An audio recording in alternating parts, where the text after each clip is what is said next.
ati rero nanjye niyo mpamvu nzagukiza akaga kagiye kuzatera mu isi yose.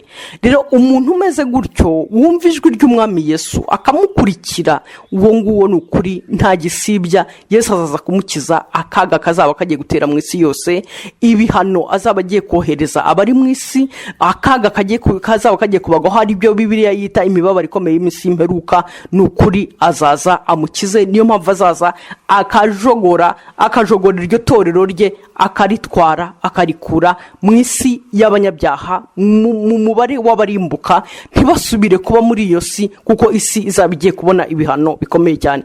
Ejo rero nzongera nsubire kuri iki, turebe umuntu uzazamurwa azaba ameze gute, kuko nitaye ko aho ngaho tuhamenya, hanyuma tukareba itorero nirimara kuzamurwa rero bizagenda bite. Reka mu mitima yacu, reka nongere nibutse mu mitima yacu, mu by'ukuri tugerageze kuva mu bintu bya kera, mu bintu twicara nkaho tutazi ko Yesu Kristo azaza. Waguye wabyutse, waguye wabyutse, uhora muri hoeba.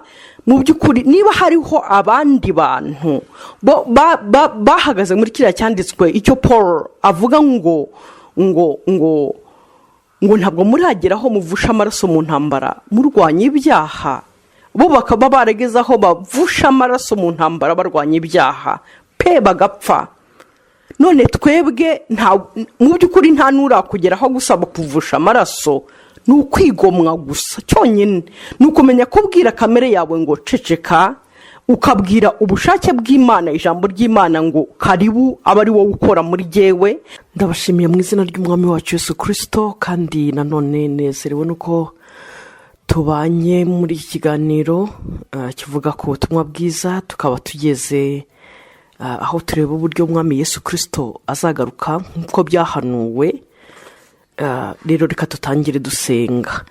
Imana yacu, mu izina rikomeye rya Yesu, ni wowe duhanzeho amaso mwami muri kino gitondo, ni wowe dutegeye amaboko mwami, kugira ngo uhaze imitima yacu databuja wera. Uyu munsi none turagushakaho umutima w'ubugingo w'uyu munsi mwami, ubasha kudutunga. Niyo mpamvu nkwinginze rero databuja kugira ngo usobanure ijambo ryawe mu mitima yacu, kugira ngo mwami Yesu dukizwe naryo, kuko waravuze mwami wanjye ngo tuzamenye ukuri kandi uko kuri kuzatubatura. Rero ndakwinginze mwami ngo uguhishure mu mitima yacu, kugira ngo gushobore kudukiza uyu munsi mwami wanjye, kudukiza ibiturwanya, kudukiza ibitugerageza, kandi kutubohore ku ngoyi zacu za kera zatewe no kugutumvira, mu izina rikomeye rya Yesu Kristo, amen. Reka dutangire twihuta. Ndasaba Imana kugira ngo iduhe kumva ubutumwa bwiza, kugira ngo dushobore gukizwa nabwo, kuko ubwumviye wese akizwa nabwo. Muri bwo Paul yaravuze ngo niho harimo ubwenge bwose umuntu yakwifuza, ngo toute la science umuntu wese yakenera kumenya. Hanyuma kandi ngo hakabamo n'ubutunzi bwose umuntu yakwifuza. Rero harimo byose. Niyo mpamvu nsenga mu mutima wanjye ngo iduhe kumva ubutumwa bwiza, kandi iduhe kubwumvira, kugira ngo dushobore gukizwa nabwo mu izina rikomeye rya Yesu. Rero turakomeje, turimo turavuga ku birebana no kugaruka k'umwami wacu Yesu Kristo. Nacyo ni igice gikomeye cyane kigize ubutumwa bwiza, nubwo kenshi abantu batajya bakitaho ngo babwire abantu ko Yesu Kristo azagaruka, ndetse ari bugufi, bitewe n'igihe ubuhanuzi bwatangiye kuvugirwa ko azagaruka, kugira ngo abantu bashobore kumwitegura. Kuko niba abantu batamwiteguye ni ibibazo, ni ukuvuga ko bazasigwa nawe. Rero mu by'ukuri itorero ryakabaye rikumbuza abantu, rigakumbuza abantu gutegereza umwami Yesu Kristo no kuzabana nawe, kurusha kubakundisha gutura inaha, ku buryo abantu bagira mind reset ku isi, ahubwo bagira mind reset ku Mana no kuzazamuka, bakamenya ko muri iyi si nk'uko ibyanditswe bibivuga turi abashyitsi kandi turabimukira. Ibyo rero bituma iyo umuntu ari umushyitsi, ari umwimukira, ahanga amaso yajya, ntahanga amaso aho ari nk'umushyitsi. Imana rero idufashe cyane. Nababwiye ubushize twarimo turebana ubuhanuzi, uburyo ubuhanuzi ibyavuzwe n'Imana byasohoye kandi bigasohora nta nyuguti iguye hasi, uko byagiye bisohora nk'uko ubuhanuzi bwari bwaravuze, bukavuga ko Yesu azaza n'ikizaba kizamuzana, ko azaba ari umucunguzi wacu. Ibyanditswe bikavuga uko azavuka, aho azavukira kugira ngo hatazagira uyoberwa uko yavutse, bikavuga aho azavukira, bikavuga periyode azavukiramo ubwo Daniel yahanuraga ibyumweru 70.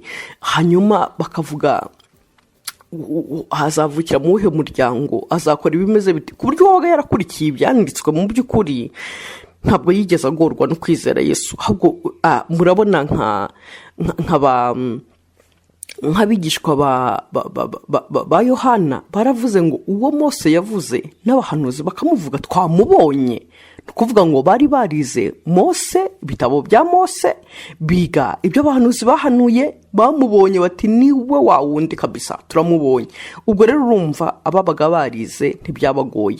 N'uyu munsi abiga rero ntabwo bazagorwa no kuba mu bihe by'umwuka, ibyo turimo n'ibyo dutegereje kubamo. Imana rero idufashe. Reka dutangire rero twihuta kugaruka k'umwami Yesu Kristo. Uko nshaka kuvuga kuri mu bihe n'ibihe ni ukuvuga ngo ni igihe kimwe gisigaye. Reka manze nse nk'usubira inyuma. Yesu yarabanje aza aciye bugufi cyane, aza Bibiliya imuvuga ngo yabaye umugaragu abimbata, ahinduka ikivume ku bwacu, arapfa ku musaraba acishije bugufi cyane, niko ibyanditswe bivuga mu Bafilipi. Rero uko nuko kuza kwe kwa mbere yaje aza ari umucunguzi. Uwo mwambaro yawambaye uko yabaye byaye bigize kubera umucunguzi, kuko ntiyatekereje ko guhana n'Imana ari ikintu cyo kugundira, cyangwa guhama muri bwa bwiza ari ikintu cyo kugundira, kubw'urukundo yadukunze rutangaje. Rero muri uko guca kwe bugufi cyane gutangaje nabyo byatumye abantu batamwizera, kuko babonye aciye bugufi. Abakomeye banga kumwemera, ahubwo usanga kenshi byanditswe niyo arimo yigisha yibanda ku bakene, ko bari bacishije bugufi nibo bashoboye kumvira ubutumwa bwiza. Naho abakomeye rero ntabwo bari bwihanganira ibyo bintu bicishije bugufi cyane batabyemeye. Hanyuma Yesu rero nagaruka, azagaruka. Icyo gihe yaragiye agenda batamwemeye, na Israel ubwe yari mutegereje igihe kirekire, ntabwo yigeze imwemera, kuko bari bamutegereje ko aza mu bwiza bukomeye cyane. Nagaruka Yesu azagaruka nk'umukwe. Uzamutegereza umutegereje nk'umukwe, n'uzamubona nk'umukwe, uzamubona nk'umugabo we n'itorero. Urumva aho ngaho rero bizaba ari ibihe by'ibyishimo bitangaje, nk'uko umugeni anezezwa n'umunsi w'ubukwe bwe abonye umukwe aje kumutwara, bagiye gusezerana. Murabizi umunezero uba uhari, n'abantu bose ukuntu baba banezerewe n'ababireba. Rero ubyo ni ibyishimo itorero ritegereje. Hanyuma ariko ku rundi ruhande nanone azagaruka ari umucamanza. Uko rero niko isi n'abandi batamwemeye bose, abo bose n'abamukerensa, abo bose niko bazaba bamutegereje. Azaza ari umucamanza yambaye umwambaro w'ubucamanza. Aha hose azaba ari mu bwiza butangaje butuma kumureba ubwabyo bizaba biteye ubwoba. Bibiliya ivuga ku bapagani, ikavuga ukuntu ngo batazihanganira kureba ubwiza bwe, ngo bazaba babwira imisozi, babwira ibiti, babwira amabuye ngo nibibagweho kugira ngo bibahishe ubwiza bw'umwana w'intama w'Imana, babahishe ubwiza kugira ngo batamureba. Ndagira ngo mbabwire bene data, ubu bwiza Yesu yiyambuye, ariko akaba yarabusubiranye nyuma yo kuducungura, kuko ibyanditswe biratubwira ngo Imana yamushyize hejuru. Noneho nyuma y'uko yacishijwe bugufi cyane kugira ngo ducungure, ngo Imana yamushyize hejuru y'ikintu cyose kugira ngo amavi yose apfukame n'indimi zose zature ko ari we mwami. Ubu bwiza rero burakomeye cyane. Nimwibuke igihe yigeze abonekera Daniyeli. Bibiliya imuvuga ko yari umusore mwiza cyane, kuko bajya gutoranya abantu i Babuloni bagombaga kuba mu bikari by'umwami, bakigishwa n'umwami ngo batoranyije abasore beza. Niko ibyanditswe bitubwira. Muri abo basore abakorifayinze kwinjiramo harimo n'abari abahungu 4 b'Abaheburayo, Saduraka, Meshaka na Abednego, ubwongeyeho na Daniyeli. Hanyuma Daniyeli rero yari mwiza, ariko ngo umunsi yabonye ubwiza bw'umwami we, yaravuze ngo ubwiza bwe bwamuhindukiye nk'ububore. Nawe ubwe yagombye kugwa yubamye kubera ubwiza bw'umwami. Ubwiza bwe ubona abamubonye bose barimo nka na Jean na Yohana ari ku kirwa cya Patmos, ntiyashoboraga kwihanganira kureba ubwiza bwe. Ubwiza bwe bwaramukubitaga akagwa hasi ameze nk'upfuye. Hanyuma ariko umwami Imana akamwegura. Uwo ni umwana w'Imana ureba ureba ubwiza bwa Yesu bikamugendekera gutyo. Rero mwumve umuntu w'umupagani iyo avuga ko atazoshobora kwihanganira kureba ubwiza bw'umwami, abwira ibiti n'amabuye n'ibintu byose icyamugwaho kikamuhisha kureba ubwiza bwe, nimwumve ko rero bizaba bikomeye cyane. Niba umwana w'Imana abureba bukamucanga, abureba ubwo bwiza butangaje cyane ntabwihanganire, umupagani bizamugendekera gute?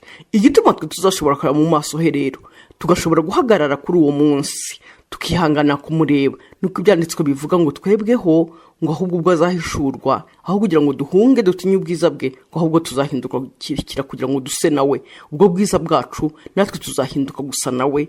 Rero aho niyo mpamvu tuzashobora kugendana nawe aho agiye hose. Hanyuma nubwo rero nabivuze mu buryo ubutatu, navuze ko yaje ari umucunguzi, azagaruka ari nk'umukwe ku itorero, agaruka ari umucamanza ku isi. Ubwo rero mutagira ngo ni ukuza gutatu, udutegereje ukuza kumwe nibwo azagera hano ku isi. Ahangaha azaza ari umukwe ku itorero, ntabwo azaba yakandagiye ku isi, ahubwo n'itorero rizamusanga rikamusanganira mu birere, ahubwo ubwo azaza gucira imanza isi azaba ari kumwe na rya torero rye, ngo bagendana aho agiye hose. Niko rero turi bubisome tukabisobanukirwa. Reka rero nite ahangaha kuri iri torero, niho nitayeho bwa mbere. Ahangaha ni ukuvuga ngo ubwo ntabwo aragaruka kuza mu isi, ariko twebwe itorero ntabwo dutegereje uriya munsi w'urubanza, ntabwo itorero ariho riri. Twebwe dutegereje umunsi wacu ukomeye wo gutegereza umukwe wacu, uwo twiringiye, uwo twemeye, uwo twabwiye yego ku buzima bwacu, kugira ngo aze adutware. Rero azahagarara mu birere, tugiye kubisoma mu kanya. Azaba ari mu birere yaje gusanganira itorero rye, uko mubona umukwe ajya gusanganira umugeni we, niko nawe nubwo yavuze ngo nukuri azaba yatumye abamarayika gukusanya abera bose mu birere bine by'isi, ariko mu by'ukuri abo bagaragu bazaba yatumye ntabwo zaba bimuhagije, nawe akeneye kuza kwirebera umugeni we, kuza kumusanganira. Niyo mpamvu rero ibyanditswe bivuga ko azahagarara mu birere kugira ngo ategereze itorero rye, ategereze uwo mugeni we. Rero niyo mpamvu twebwe nk'itorero ry'umwami Yesu ntabwo duterwa ubwoba cyane n'ibintu iyo ibintu byacitse ngo ibimenyetso byo kuza kwe. Sinigeze nanabijyamo jyewe njya kubivuga, kuko nibaza ko tubizi byari bunkereze cyane. Ibimenyetso bigaragaza kuza k'umwami Yesu Kristo, ibyo byose iyo bibaye turishima cyane, ntabwo twebwe bidutera ubwoba, ahubwo twebwe bituma turushaho kumwitegura, kugira ngo n'akandi kantu kose katari kiteguwe muri twebwe gashobore kwitegura, kugira ngo aho tutari tuboneye tubonere. Ibyo rero twebwe ntabwo bidukura umutima, kuko tuzi neza ko ari ibimenyetso, ari nk'ibise bikubita, ariko bikaba bikubita bizi ko bigutegerereje umwanya mwiza cyane wo kuza kubona umwana wawe, cyangwa se ari ibihe bibi biri bukubite, ariko bikumenyesha icyiza utegereje gikomeye kandi gitsitse ubuzima bwawe bwose kuva kera. Niyo mpamvu rero itorero ridakurwa umutima ryo n'ibimenyetso by'ibihe, n'ibimenyetso by'iminsi y'imperuka, n'ibimenyetso byo kuza kwa Yesu. Ntabwo dukuka umutima, ahubwo dutangira kujya mu munezero no kwitanga kurushaho, no gutangira kumenya kwiha Imana kurenzaho uko byari bimeze.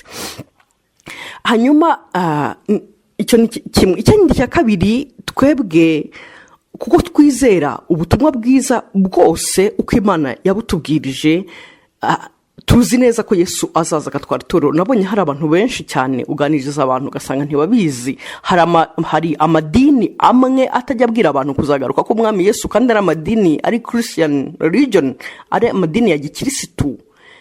Biteye ubwoba, ugasanga abakristo ntibabizi. Hari bishoboka ko n'abashumba babo hari baba batabizi, simbyibaza, kuko babizi nibaza ko babibwiriza, nta mpamvu bajya ko bihishira abantu. Ariko rero biteye ubwoba kumva nk'abantu basengera mu idini runaka, binjira mu idini runaka, ugasanga ntibazi ko na Yesu azagaruka, ntibazi ko itorero rizazamurwa, kandi mu by'ukuri ari ibintu bigize parti y'ubutumwa bwiza bakabibabwirizwa. Biteye ubwoba. Imana idufashe cyane. Imana rero kugira ngo tuzashobore kubyizera, tuzashobore kwizera ubu butumwa burebana no kuzazamurwa, kuko byarashoboka ko byavugwa abantu bakavuga bati reka ntabwo byashoboka. Ariko Imana yakoze ibizatuma dushobora kubyemera. yuko bishoboka kuko iyo urebye mu itangiriro igice cya 5 umurongo wa 24 ndetse no mu baheburayo igice cya 11 umurongo wa 5 ibyanditse bivuga umuntu wazamuwe uwo nguwo ni Enoki. Wareba mu bami ba kabiri igice cya 2 umurongo wa 1 kugeza kwa 12 ibyanditswe bikatubwira undi wazamuwe ari Eliya. Hanyuma wajya mu byakozwe n'intumwa igice cya 1 umurongo w'9 kugeza ku 10 nanone bikatubwira undi muntu twabonye azamurwa, uwo nguwo akaba ari umwami Yesu Kristo, ukabona arazamutse aragiye. Biriya rero mu by'ukuri Imana kugira ngo ifashe abantu kwemera nuko itubwira ibintu ariko hari ahandi byabaye kugira ngo bidufashe kubyumva. Reka nongere nse nk'utanga urugero kuri iki ngiki. Imana niba yarabwiye Nowa iti ntabwo nzongera kurimbuza isi amazi, nzarimbuza umuriro. Igira gutya ibirunga by'iwacu bikaruka, tukabona za nyiragongo zuzuye, za bisoke ibyo birunga bikaruka, ukabona ko byarutse, umuriro ugaturuka mu butaka ugakwira ahantu ugatwikira umujyi wa Goma hano iruhande rwacu, tukabibona abantu bagahunga abandi bagapfa. Rero n'umutekereza uriya muriro ukomeje nimwibaza uko byaba bimeze. Rero Imana ikabivuga kandi igashyira ibimenyetso ku ruhande kugira ngo niba nushaka no gushidikanya ko icyo kintu kidashoboka ariko ubone urugero rwacyo. Nguko rero ko yatanze urugero kugira ngo ibyo irimo ivuga ubuhanuzi irimo ivuga ko azagaruka gutwara itorero tumenye ko bishoboka. Niba no yaragiye akazamurwa, Eliya akazamurwa gutya, Elisa abireba akabona amagare n'amafarashi biraje biramuteruye akabona azamuka akabaragiye akamusigira umwenda we. Hanyuma intumwa z'umwami Yesu zikabona Yesu arazamutse ibicu bikamutwikira. Ubwo ni ukuvuga ngo rero n'ibyo akuvugaho avuga ko azaza gutwara itorero umenye ngo bizaba byanga bikunda kuko nta jambo ry'Imana rizagwa hasi ridasohoye icyo yavuze. Twarabisomye turabizi. Hanyuma muri uko kuzazamurwa rero ku itorero nk'uko Yesu azamurwa, ibyanditswe bivuga ko yazamuwe nka premise cyangwa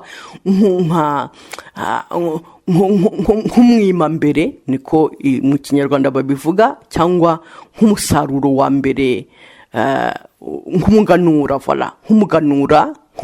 ku Mana. Niko yazamutse, Yesu yazamutse nk'umuganura ku Mana. Hanyuma itorero rikazazamuka bwa kabiri nk'umusaruro uzaba warabonywe na bwa butumwa bwiza. Ni ukuvuga ngo ubutumwa bwiza Yesu yabwirije, umurimo yakoze Golgotha uzabyara umusaruro. Uwo musaruro rero uzaba ari rya torero ryavukiye Golgotha, rya torero ryavukiye mu maraso ya Yesu, rya torero ryabyawe no mu bisebye no kwa kwitanga kwe. Bwa buhanuzi bwa Yesaya bwe bwarahanuye aho avuga ngo itangaho igitambo gikuraho ibyaha azabona urubyaro rwinshi. Ngurwo rero urubyaro ruzaba rwarabonetse, ruzaba rwarazamutse. Yohana warubona rwaragezeyo yararubonye ngo arabaza ngo bari hase bo ni bande? Ababona ngo bambaye imyenda yera bafite imikindo mu ntoki ngo bagendana n'umwana w'intama aho agiye hose. Hanyuma ngo uwamusobanuriraga marayika aramubwira ati bariya rero ati nabavuye muri rya mibabaro, ati ni babandi bigonwa ibya kamere yabo, bemera kwitanga, bemera kuba ibitambo, bemera gutanga imibiri yabo nk'ibitambo byera bishimwa n'Imana. nk'uko mu Baroma habitubwira, nabemeye gupfa ku bwa Kristo, gupfa ushaka kunkurikira yiyanga ubwe nk'uko Yesu yabivuze, bakemera gupfa ku bwa kamere zabo kugira ngo bashobore kubaho bemera ubushake bw'Imana.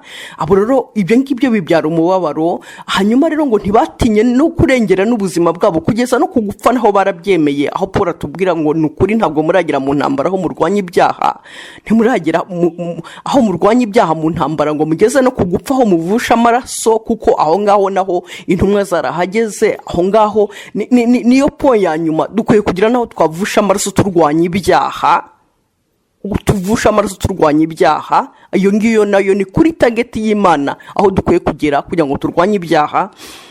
Rero Yohana rero ababonye ngo abona imyenda yabo ni ukuvuga ngo imyenda mwibuke ko isobanura imirimo yo gukiranuka y'abera, tuzanabyigaho neza mu buryo burambuye. Abo rero imirimo yabo yose, ibyo bakoze byose babikoraga bakurikije, barapfuye ku bwa kamere yabo kugira ngo babeho kubw'umwami Yesu. Niyo mpamvu yavuze ngo ibishura byabo ngo byameshwe mu maraso y'umwana w'intama w'Imana. Ni imirimo iri valide kuva i Golgota, ngo babimeshe mu maraso y'umwana w'intama w'Imana, ngo ntibakunda ubuzima bwabo kurutisha umwami, ngo niyo mpamvu bagendera n'umwana w'intama aho agiye hose. Ngabo rero awo nguwo ni umusaruro wabonetse i Golgota. Abo ngabo rero bakaba ari ababaza, ari itorero ndimo mvuga rizazamurwa ubwo Yesu ari buboneke, abasha kuboneka isaha iyo ari yo yose. Narababwiye ngo n'ubu ntararangiza interuro mba mvuga, abasha kuboneka haba mu gitondo haba nimugoroba. Ntabwo azaza muri mu materaniro, ngo ugomba kuba witeguye igihe icyo ari cyo cyose, kuko yavuze ko ari wowe torero rye. Rero ni wowe teraniro, ni wowe uterana n'umwami Yesu, ni wowe itorero ry'umwami Yesu, ni wowe nzu y'Imana. Rero ni ukuvuga ngo ugomba guhora mu materaniro ari constant hamwe n'umwami wawe Yesu. Hanyuma hakaba rero abandi bazasarurwa, bo bazasarurwa ubwo Yesu Kristo azagarukana n'abera be, ubwo azaba aje guca rwa rubanza cya gihe. Hanyuma hari abera bazaba barabonetse mu gihe cy'imibabaro ikomeye y'iminsi y'imperuka, ku itorero nirizamurwa hazaba imibabaro ikomeye y'iminsi y'imperuka. Nibyo Bibiliya yita les grandes tribulations de l'Apocalypse, imibabaro ikomeye y'iyo minsi y'imperuka. Abo ngabo rero bazaba bameze nka les épis, ni les épis mu Kinyarwanda ni reka ndebe. Reka mfate urugero rutoya. Murabona umuntu arimo asarura amasaka cyangwa asarura n'ingano ndetse n'ibigori. Reka mvugire ku bigori kuko nk'ubu ni nabyo byeza ahantu hose, abantu barabyumva. Mu bigori rero hari ikigori kiba kiri principale, kiba cyareze nk'ubu ngubu ukashobora kugisarura, ariko ukabona hasigayeho akandi kantu. Ubwo ikindi kiba kirimo kera ko niko kaba kakizana nk'imisatsi, niko bakagitangira. Buriya rero nibwo bita les épis, bushobora kuzasubiramo. Ushobora gusarura umusaruro wa mbere, hanyuma nyuma ukazajya gushakisha utundi twaba twarabonetsemo. Nibyo bita rero les épis. Ni nk'utuntu dusigara mu isarura tutari tweze, tutari dukwiriye, ukajya ugashakisha. Ubwo rero ushobora kubona akantu k'agafuka gatoya mu murima wose ushakisha utwo tuntu. Rero utwo nitwo bita les épis. Abo ngabo rero bakaba ari abera abandi bazaboneka mu gihe cy'imibabaro y'iminsi y'imperuka, nabo bazaba barihanganye. Abo nabo bazabana n'umwami Yesu. Rero nguko uko iyo misaruro imeze. Yesu Kristo ni nk'umuganura ku Mana, twebwe itorero ry'umwami Yesu nk'umusaruro wabonetse mu bise by'umwami Yesu. Abo ngabo bakaba ari bo bagize umuzuko wa mbere ngo turi bibone. Hanyuma hakaba hari n'abandi bazashevosha bakihangana bakemera muri ya mibabaro. Ubwo banze kwemera mbere, bamwe kuri bo banze kwemera mbere umwami Yesu bikimeze neza, ariko bazabona ibintu bimeze nabi. Bamwe bakemera no gutanga n'ubuzima bwabo, ariko bakemera muri ibyo bintu bikomeye kuko babonye ko burya bya bintu bitari imikino. Ariko sinakwifuriza kugeraho, kuko aho ngaho hazaba hateye ubwoba. Yeremiya havuga umuryo buteye ubwoba, akavuga ati ariko ko ndoro usiganwa n'abanyamaguru bakagusiga, umunsi uzasiganwa n'abanyamafarashi uzabishobora. Rero mu by'ukuri dukwiye kwirukankana n'abanyamaguru hakiri kare. Nk'abanyamaguru tugashobora, kuko mu gihe cy'amafarashi kwirukankana n'amafarashi nibyo byaba bikomeye. Niba umuntu atakwitanga, atashobora gufata kamere ye, kuzifata hejuru y'umupanga ku ijosi mu bigeragezo bikomeye cyane, ujye ubona by'iminsi y'imperuka byaba bikomeye cyane. Ibyo mvuze rero kuri iyo misaruro, uko izo mu basozi zikurikirana ushobora kubibona mu Bakorinto ba mbere igice cya 15 umurongo wa 22 ukageza kuri 23, aho Paul avuga ati nukuri uko kuzamurwa, ati kuzakorwa mu byiciro. Ati Yesu yabanje kugenda nka premise, natwe tuzagenda nk'umusaruro. Hanyuma ahandi wabona umurongo byendanye ni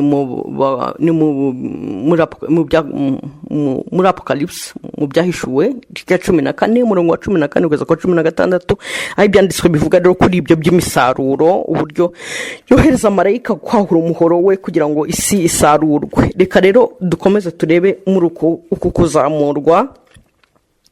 uku kuzamurwa kw'itorero rero kumeze gute? Reka nongere mbanze nibutse ko ibyanditswe bitubwira iyo usomye ubutumwa bwiza bwa Yohana igice cyaho cya 3 umurongo wa 10 na kangahe na karindwi, reka mbere na 16 haravuga ngo kuko Imana yakunze abari mu isi cyane byatumye itanga umwana wayo w'ikinege kugira ngo umwizera wese atarimbuka ahabwa ubugingo buhoraho iteka. Hanyuma umurongo wa 17 akavuga ngo kuko Imana itohereje umwana wayo ngo acire abari mu isi ho iteka, ahubwo yamwohereje kugira ngo abari mu isi bakizwe nawe. Ni ukuvuga ngo niba hariho gucirwaho iteka nuko abantu banze gukizwa nawe. Ni ukuvuga ngo umuntu uramutse uri mu ruzi rwenda kugutembana, hanyuma hakaza ubwato buje kukutwara bakagutanda ukuboko ngo bagukure mu ruzi wenda kurohama, ni ukuvuga ngo baba baje kugukiza. Ariko noneho rero wanze kurohama, hanyuma rero uruzi rukaguma rukagutwara, ntabwo ari babandi baba bakwishe, ahubwo uba wishwe nuko wanze kwikiza n'ubundi wari muri danger z'urupfu. Niko rero ibyanditswe bivuga, umunyabyaha wese ibihembo bye ni urupfu n'ubusanzwe, ni destruction no kurimbuka. Ariko Yesu Kristo yaje kuturambura ukuboko kugira ngo dukize ibyaha. Rero tubyumve ko mu by'ukuri ataje kuducira ku iteka, yaje kudukiza. Ni nayo mpamvu itorero rimutegereje ryo ridafite ubwoba, kuko rizakizwa nawe. Azaza aje kubazanira deliverance, aje kubabohora iyi sigoye, aje kubabohora uyu mujinya uri mu isi, aje kubabohora akaga kazatera. Niko Yesu azaza gutwara itorero, kuko atazanywe mu isi no gucira abari mu isi ku iteka, ahubwo yaje kugira ngo abari mu isi bakizwe nawe. Noneho reka turebe rero uko Yesu ubwe wenyine abyivugira mu butumwa bwiza bwa Matayo. Reka turebe muri Matayo igice cyaho cya 24, ndasoma mpere ku murongo wa 30, ku murongo wa 31, ndahera ku murongo wa 31. Ni ubutumwa bwiza bwa Matayo igice cya 21. Aravuga ngo azatumisha abamarayika be ijwi rirenga ry'impanda, bateranye intore ze mu birere bine, uhereye impera z'ijuru ukageza indi mpera yaryo. Ni ukuvuga ngo uko nguko niko bazateranya abera bose mu birere bine by'isi, abahamagare. Turi bubirebe tubisobanure kurenza iki cyanditswe twongereho ibindi, hanyuma kugira ngo ashobore kubakiza. Hanyuma reka urebe hepfo uko bizagenda. Dusomye nk'umurongo wa 40 kugeza reka mfate kuri 40 kugeza 41, ariko aho hepfo waza wowe kuhisomera ku giti cyawe. Haravuga ngo icyo gihe abagabo babiri bazaba bari mu murima umwe azajyanwa undi asigare, abagore babiri bazaba basya ku rusyo, umwe azajyanwa undi asigare. Ni ukuvuga ngo uko nguko ndiko ukuzamurwa kw'itorero kuzaba kumeze. Yesu atangiye avuga uburyo Imana izatuma abamarayika bayo ku buryo bakusanya abera bose, bakabakusanyiriza uhereye ku mpera y'isi kugeza ku mpera y'isi hose, hanyuma bagatoranya abera bakabakusanyiriza mu birere bine by'isi. Hanyuma avuga ukuntu bizaba bimeze, ati nukuri abantu bazaba bari kumwe, umwe ajyanwe undi asigare. Abagabo babiri barimo bahingana, umwe ajyanwe undi asigare, kuko umwe ari itorero undi ari umupagani. Paul yaravuze ngo nukuri tugendana nabo bakagira ngo turasa. Aravuga ngo nubwo tugenda dufite umubiri, ariko nukuri ntabwo tukora mu buryo bw'abantu, nubwo dufite imibiri nk'iyabo, ariko ntabwo ari kimwe. Iyo wigomwa witanga, ntabwo uba umeze kimwe n'abo bafuyaraye baca mu nzira ngari, nubwo muturanye mu isi imwe, wowe uri umushyitsi kandi uri umwimukira. Rero icyo gihe nibwo bizagaragarira ngo umwe azajyanwa undi asigare, abantu babe bari baryamanye ku buriri, umwe ajyanwe undi asigare, babe bari bicaranye muri resitora, umwe ajyanwe undi asigare, mube mwari muri bisi mugenda muri mu mujyi, bamwe bajyanwa abandi basigare, rimwe na rimwe driver agende, abari mu modoka basigare. Ni ibintu bizaba biteye ubwoba rwose, ariko ni ibintu biteye ubwuzu ku itorero ry'umwami Yesu, ariko biteye ubwoba ku basigara. Imana idufashe cyane. Reka twihutishe, ndibanda cyane mu gusobanura icyo cyanditswe rero, ndibanda cyane mu Batesalonike. Mwibuke ko iri torero ry'Itesalonike ari rya rindi Paul yagiye kubwiriza ubwo umwuka w'Imana yamubwiraga ati abona umugabo w'i Makedoniya azamubwira, kuko Tesalonike ni umujyi mukuru wa Makedoniya. Makedoniya bikaba ari muri Aziya, ni ukuvuga ngo bari Abagiriki. Hanyuma Paul rero Imana iramubwira ngo abona umugabo mu Makedoniya aza amutabaza ngo nazabatabare, amenya ko umwuka wera amwohereje kujya kubwirizayo. Aha rero niho hantu yari yarabwirije, abwirizayo ubutumwa bwiza mu bihe bikomeye cyane. Iyo usomye itorero ry'i Makedoniya usanga ritari ryoroshye, arahabwiriza. Amaze kuhabwiriza ubutumwa bwiza, ubu rero Paul yari muri gereza arimo abandikira ibaruwa, hanyuma abandikira agira ngo abakomeze kugira ngo hatazagira abantu, kuko yari yarumvise ko hari abantu batangiye kuza babayobya, babazanira za doctrine zindi zitari zo. Reka dusome Abatesalonike ba mbere igice cya 4, ndasoma umurongo wa 13 ngeze ku murongo wa 18. Haravuga gutyo: ariko bene data, ntidushaka ko mutamenya iby'abasinziriye, mutababara nka babandi badafite ibyiringiro. Ubwo twemeye yuko Yesu Kristo yapfuye akazuka, aba ariko twizera yuko Imana izazanana na Yesu abasinziriye muri we. Ubwo mwemeye biriya bya mbere, mukemera yuko Yesu yapfuye kandi akaba yarazutse, aba ariko munizera n'ibi ngibi yuko Yesu azazanana, kuko Imana izazanana na Yesu abasinziriye muri we. 15. Iki nicyo tubabwira tukibwirijwe n'ijambo ry'umwami wacu, yuko twebwe abazaba bakiriho basigaye kugeza ku kuza k'umwami Yesu, uku kuza ndimo mvuga, ngo tutazabanziriza na hato abasinziriye. Umurongo wa 16 agiye kuvuga processus uko plan y'Imana imeze, ngo kuko umwami ubwe azaza amanutse ava mu ijuru, arangurure ijwi rirenga hamwe n'ijwi rya marayika ukomeye n'impanda y'Imana, nuko abapfiriye muri Kristo nibo bazabanza kuzuka, maze natwe abazaba bakiriho basigaye duhereko tujyananwe nabo, tuzamurwe mu bicu gusanganira umwami mu kirere. Nuko rero tuzabana n'umwami iteka ryose. Nuko mumaranishe imibabaro kubwirana ayo magambo, kwibutsanya ubwo butumwa bwiza. Aha rero Paul abwira Abatesalonike atanze plan yuko kugenda uko izabiteye. Iyo plan rero yo kugenda ikaba imeze gutya, ni ukuvuga ngo ku gihe gikwiriye cyagenwe n'Imana.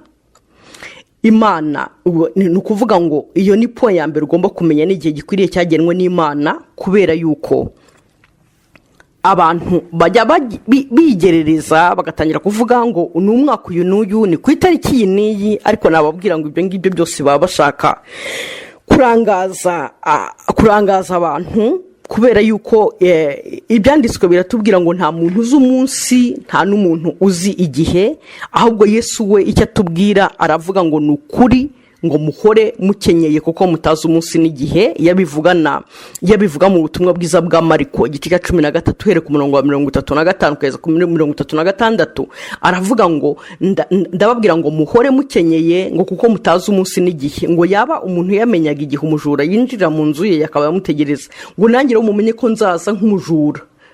Rero uko kuzaza nk'umujura akahita agenda, ni ukuvuga ngo ibyo ngibyo bizaba mu bintu birebana no gutwara itorero. Niyo mpamvu avuga ngo muhore mukenyeye, kandi rero mu by'ukuri mu guhora dukenyeye nta nubwo ari ibintu bigoye, kuko ntabwo bigoye, kuko nta bintu dusaba biri special. kuko ibyo dusaba byo kuba tumwiteguye ni bya bindi n'ubundi by'ubuzima bwacu bwa buri munsi tugomba kuba dukora. Ni ukuvuga ngo dupfa kuri kamere yacu, dupfa ku ngeso zacu, hanyuma kandi turi muri fellowship, mu busabane bwacu n'umwami wacu, n'umukwe nk'uko turi umugeni w'umwami Yesu. Rero ntabwo ari ibintu bikomeye cyane, ni ibintu byoroshye ku muntu uhora abana n'Imana. Rero uko guhora akenyeye ni ibyo ngibyo bivuga. Ni kuvuga ngo ku gihe rero ku gihe atigeze asobanura ngo ni itariki iyi n'iyi, nicyo iki ngiki kirimo kivugwa hano. Avuga ati ku gihe gikwiriye, ni cya gihe rero abantu ntibakigererezeho bakivuga, kuko ntaho ibyanditswe bikivuga. Aravuga ngo ntawe uzi umunsi n'igihe. Yesu niko bamubaza uwo munsi kugira ngo babyitegure, niko yabivuze. Ingingo ya 2 hano mu Batesalonike haratubwiye ngo kandi bizaba ngo ari nko guhumbya muri Clanday. Mu Bakorinto wa mbere habivugaho neza cyane. Mu Bakorinto wa mbere igice cyaho cya 15, reka ndebe ko umurongo nkubona. Na Bakorinto wa mbere igice cya 15 n'umurongo wa 51 kugeza kuri 52. Igice cya 15 cy'Abakorinto ba mbere 51 kugeza kuri 52. Aravuga ngo dore ngo mbamenera ibanga, ngo ntituzasinzira twese, ahubwo twese tuzahindurwa mu kanya gato, ndetse mu kanya nk'ako guhumbya muri Clanday, mu kanya nk'ako guhumbya. Nimutekereze guhumbya no guhumbura, ngo mu kanya kameze gutyo, ngo ubwo impanda y'imperuka impanda izavuga koko, abapfuye bazurwe, ubutazongera kubora, natwe duhindurwe.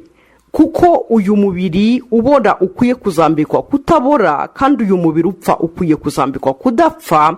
Ariko uyu ubora numara kwambikwa kutabora, n'uyu upfa ukambikwa kudapfa, nibwo hazasohora rya jambo ryanditswe ngo urupfu ruzaba rumiswe no kunesha. Ibyo ngibyo bizaba bibaye ku itorero, urupfu rumaze kumirwa no kunesha. Ni ukuvuga ngo ijambo nashakagamo hariya, nubwo n'ibindi mbisomeye kimwe kugira ngo ducunguze uburyo umwete. Aravuze ngo mu kanya nk'ako guhumbya. Rero ni umwanya muto cyane, ibyo bizaba mu mwanya muto cyane. Hanyuma aravuze kandi ngo muri ako kanya nk'ako guhumbya, itorero, abantu bafite amatwi mazima asanzwe yumva ubutumwa bwiza akabwumvira, bafite amatwi yamaze kuzigurwa n'ubutumwa bwiza, badapfuye amatwi. Nimwibuke twigeze kwigana icyanditswe kivuga aho Yesu avuga ngo ufite gutwi niyumva iby'umwuka bwira amatorero, kandi abantu bari aho bose bafite amatwi, kandi abantu bose bari aho banumva. Yavugaga rero umuntu ufite ugutwi k'umwuka kwazibuwe gushobora kumva iby'umwuka. Rero abo bafite amatwi bazumva ngo ijwi ry'impanda rizavuga. Ntabwo ari inzogera izabivuze, ntabwo ari tarumpeti izavuga mu buryo bwumvikana mu matwi. Izaba ari iy'umwuka, izumvwa n'ab'umwuka basanzwe bumva imirindi y'Imana n'ubundi mu buryo bw'umwuka. Hanyuma Yesu azahagarara mu bicu, niko ibyanditswe byatubwiye. Ntabwo azamanuka hano ku isi, azaba ari mu bicu ategereje abera. Ubwo abamarayika ako kanya bazakusanya uwo musaruro wose, bakaba twamaze kubisoma hariya muri Matayo. Bazaba bakusanyije abera bose, babakusanyije mu birere bine by'isi. Ni ukuvuga ngo mu majyaruguru, mu majyepfo, iburasirazuba n'iburengerazuba. Hanyuma ibyo ngibyo bigakurikirwa nuko muri uko kubakusanya uko bizaba byagenze, hari abazabanza kuzurwa, abazaba barapfiriye mu mwami, kuko ibyanditswe biravuga ngo hahirwa abapfiriye mu mwami. Ni ukuri kuko imirimo yabo igenda ibakurikiye. Abo rero bazaba barapfiriye mu mwami Yesu, barapfuye bizeye, nibo bazabanza kuzurwa. Hanyuma natwe abazaba bakiriho, ngo natwe tuzahindurwa. Niko Paul yabivuze ngo uyu mubiri upfa uzambikwa kudapfa, ngo iki kibora cyambikwa kutabora, natwe duhite tubasanganira, duhurire nabo mu birere. Wabibona rero Bibiliya ibivuga mu mirongo ikurikira. Reka nifashishe ino mirongo kuko ntigeze nyikoresha. Reka turebe ubutumwa bwiza bwa Yohana igice cya 5.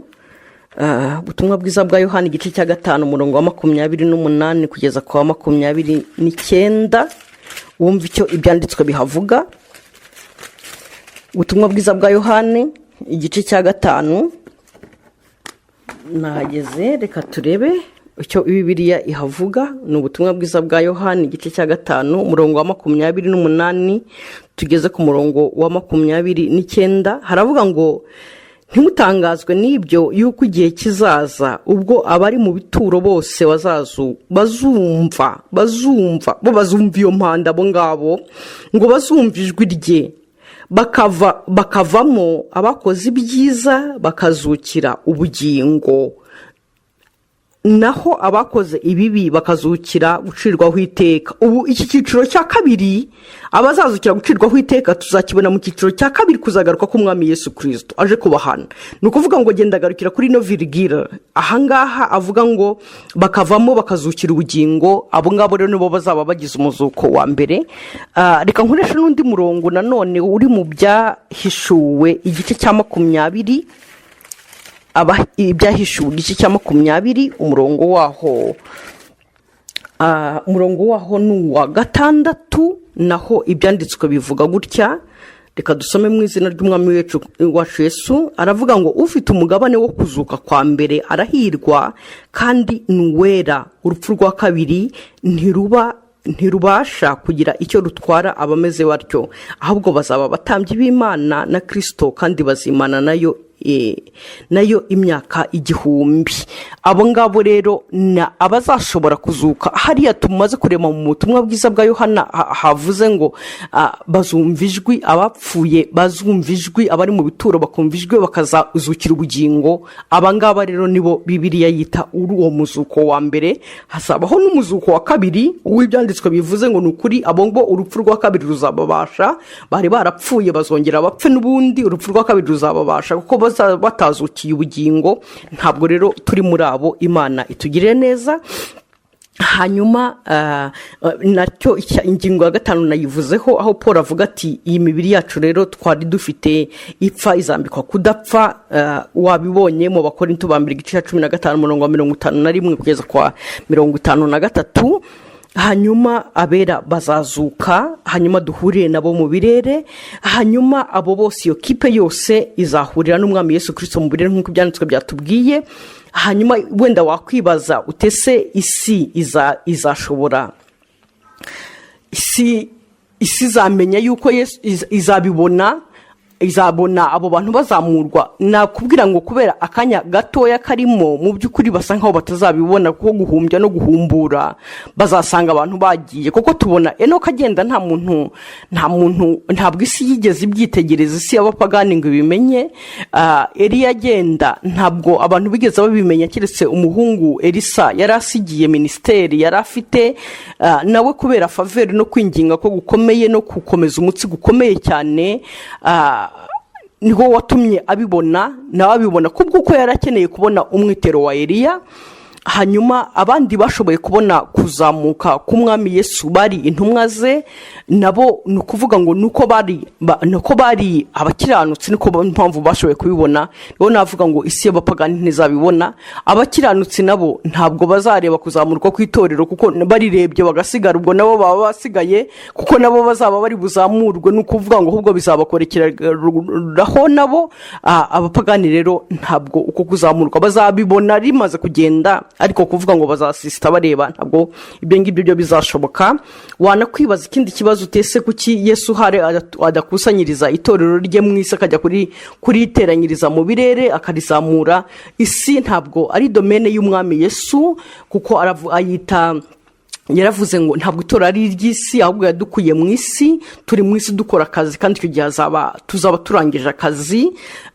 Rero iyo avuga mu isi avuga ko twebwe tuyigendamo nk'abashyitsi n'abimukira, niyo mpamvu rero tuzayivamo. Kandi yavuze ko imigisha duteganyiriza ari imigisha y'umwuka tuzahabwa mu ijuru.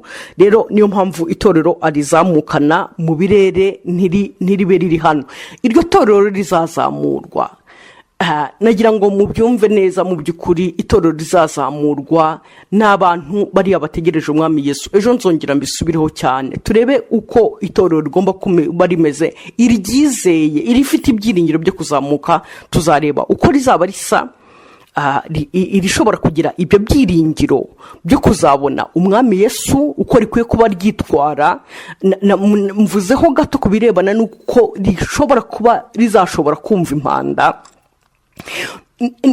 nuko amatwi yaryo ashobora kuba afungutse. Abo bantu b'umwami Yesu uko amatwi yabo agomba kuba afungutse, basanzwe bumva ubutumwa bwiza, basanzwe bumva Yesu Kristo.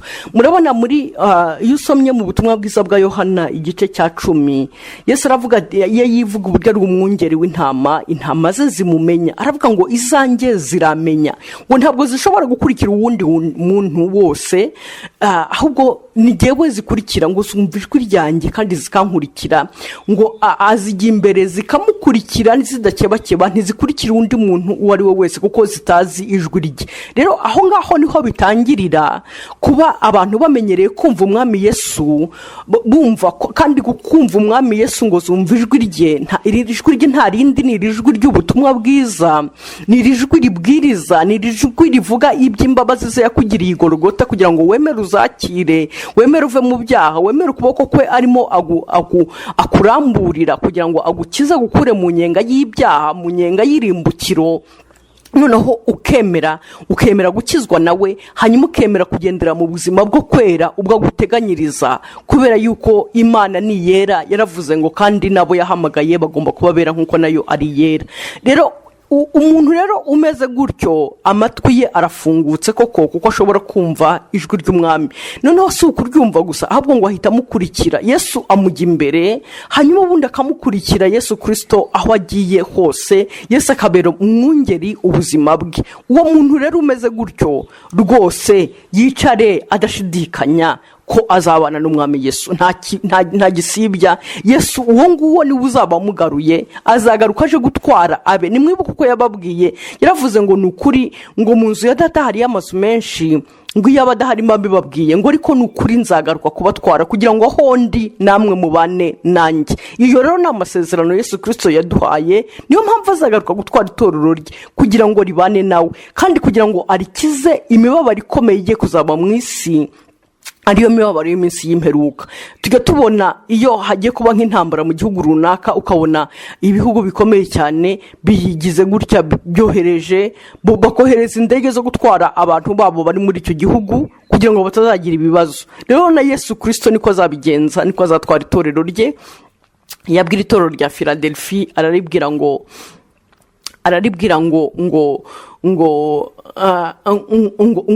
kuko nubwo ari umunyantege nke, ngo ariko agiye yitondera ijambo rye, cyangwa mu yandi magambo, nubwo ari umunyantege nke ariko agenda yumva ijwi rye, kandi yarangiza akamukurikira aho agiye hose, nubwo ari umunyantege nke. Ati rero nanjye niyo mpamvu nzagukiza akaga kagiye kuzatera mu isi yose.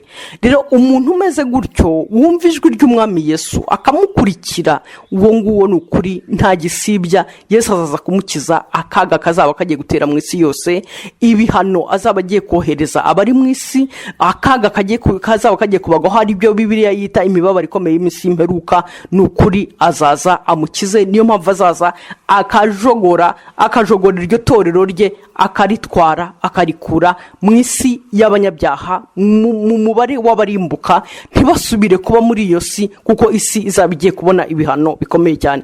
Ejo rero nzongera nsubire kuri iki, turebe umuntu uzazamurwa azaba ameze gute, kuko nitaye ko aho ngaho tuhamenya, hanyuma tukareba itorero nirimara kuzamurwa rero bizagenda bite, hanyuma tugakurikizaho n'ibindi.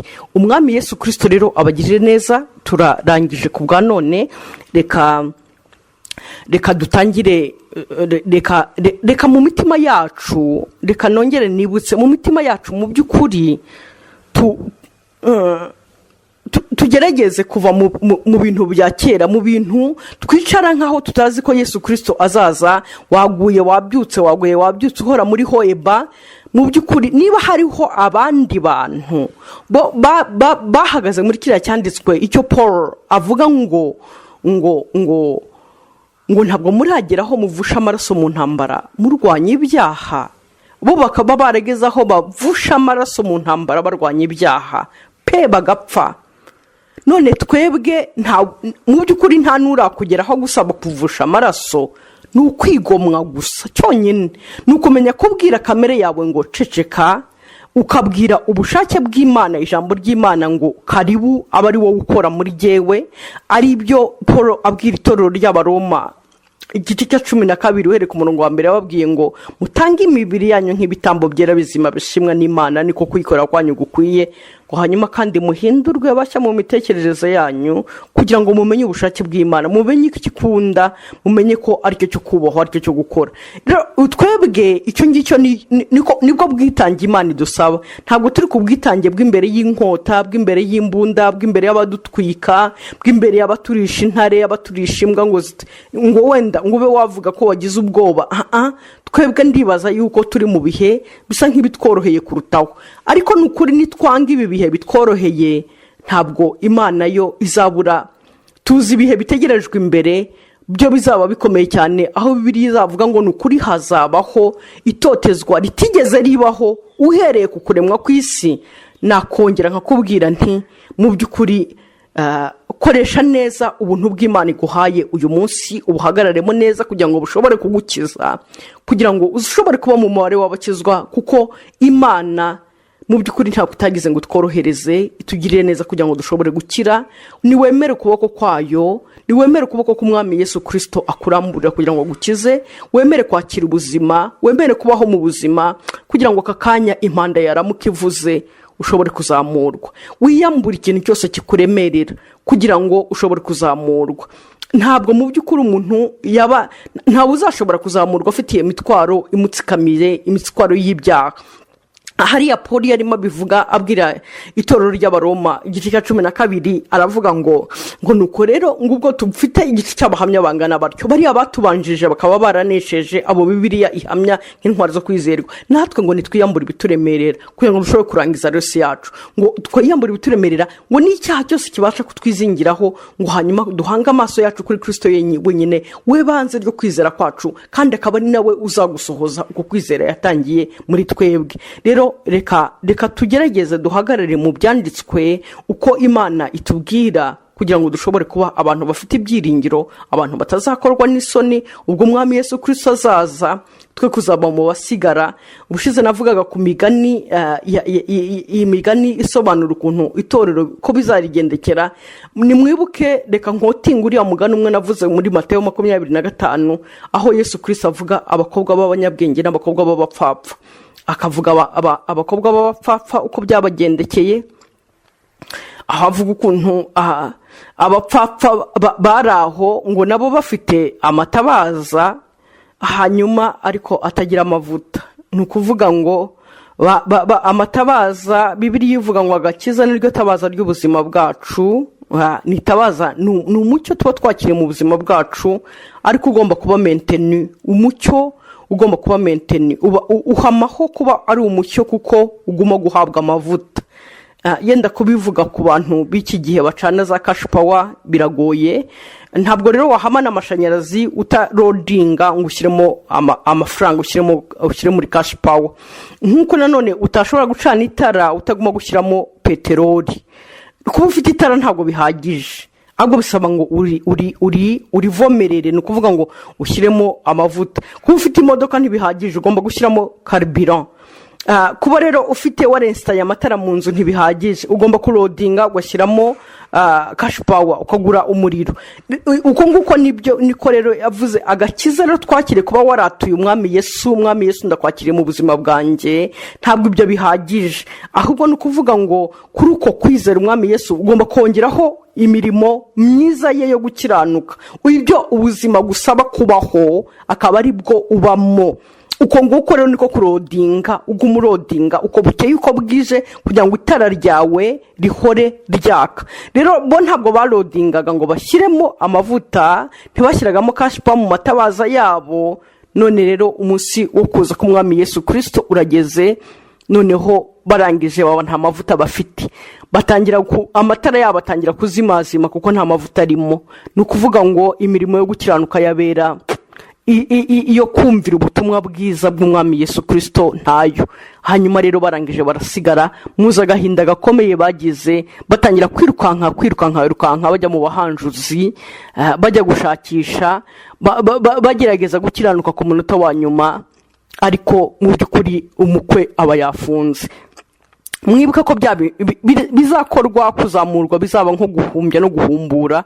Ntabwo rero waba wabonye kujya mu bahanjuzi, ni waba wabagiyemo ntacyo waba wabonye. Imana rero idufashe, reka dusenge dusoza uyu munsi, tuzakomeza ejo. Data, mu izina rikomeye rya Yesu, mucunguzi w'ubugingo bwacu, databuja, ndakwinginga mwami, uko wabwiye itorero ry'Abafilipi uri mu kanwa ka Paul, uramuvuga ngo wowe watangiye umurimo muri twebwe ni nawe uzawusohoza. Ndakwinginga mwami kugira ngo abo wahamagaye, abo wahaye agakiza, mucunguzi wanjye, n'abandi bari hirya no hino mwami wanjye, kuko wabasha kubahamagara ukabaha agakiza, ukabarinda umujinya ugiye kuzatera. Ndakwereka abantu bose mu izina rikomeye rya Yesu, ariko spesialement itorero ryawe mucunguzi wanjye. Ndakwinginza mwami wanjye kugira ngo ukize abera, ubakize kwiyobagiza, ubakize kwishushanya n'isi yiyobagiza yishushanya, mu izina ryawe rikomeye, kugira ngo tugire ibyiringiro bizima byo kuzakubona, twe kuzaba abajarajara nk'aba bakobwa 10 b'abapfayongo mwami wanjye, twe kuzaba mu rukungu, ahubwo mwami Yesu Kristo tube mu musaruro usarura, mucunguzi wanjye, nk'uko ijambo ryawe ribivuga. Murengezi mwiza, ndabikwinginga kugira ngo uhishure ijambo ryawe mu matwi yacu, kandi utere umwete ubugingo bwacu kugira ngo dushobore kuryubaha mu izina ryawe rikomeye, mucunguzi wanjye. Ibyo bikorera itorero mwami, kugira ngo nukuri tuzabona umunezero wo kubana nawe, kandi tuzashobore kuboneka kuri uyu muzuko wa mbere. Imana itugirire neza mu izina rya Yesu, mu izina rya Yesu, mu izina rya Yesu, mu izina rya Yesu, mu izina rya Yesu, mu izina rya Yesu.